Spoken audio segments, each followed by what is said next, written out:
Mga kakusina, gagawa na naman tayo ng tinapay na ang palaman ay hotdog. Napakadali lang gawin ito mga kakusina. Napakasarap at napakalambot ng ating tinapay. Kung gusto niyo malaman kung paano gawin ito, tara, umpisahan na natin agad. Dito sa ating mixing bowl, maglagay lang ng half cup ng gatas. Kung walang gatas, pwede tubig na lang. At 1/4 cup ng asukal. Lagyan rin natin ng 3/4 tablespoon ng yeast.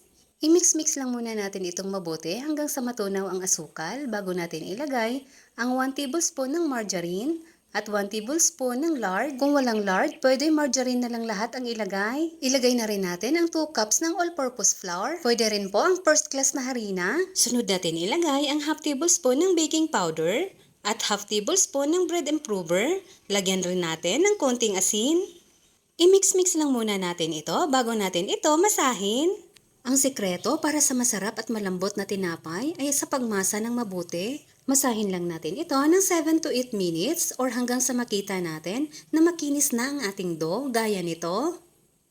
Magpahid lang tayo ng lard or margarine dito sa ating mixing bowl para hindi dumikit ang dough. Takpan lang natin ito ng plastic or malinis na tela at i-rest ng 1 hour. After 1 hour, ayan, nag-double na ang size ng ating dough. I-form lang natin na lag itong ating dough at i-slice natin ayon sa gusto nating laki. At bilugin lang natin ito lahat.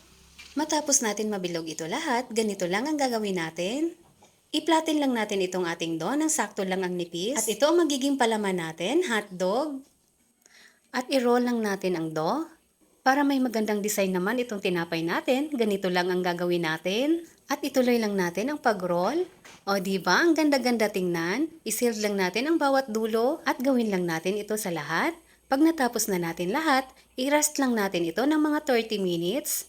After 30 minutes, mag-brush lang tayo ng itlog. Hinaluan ko lang yan ng konting ibap.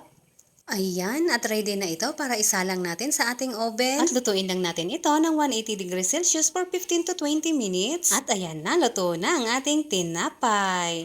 Napakasarap at napakalambot talaga nito mga kakusina. Mas lalo pa sanang sasarap ito kung nilagyan pa natin ito ng cheese.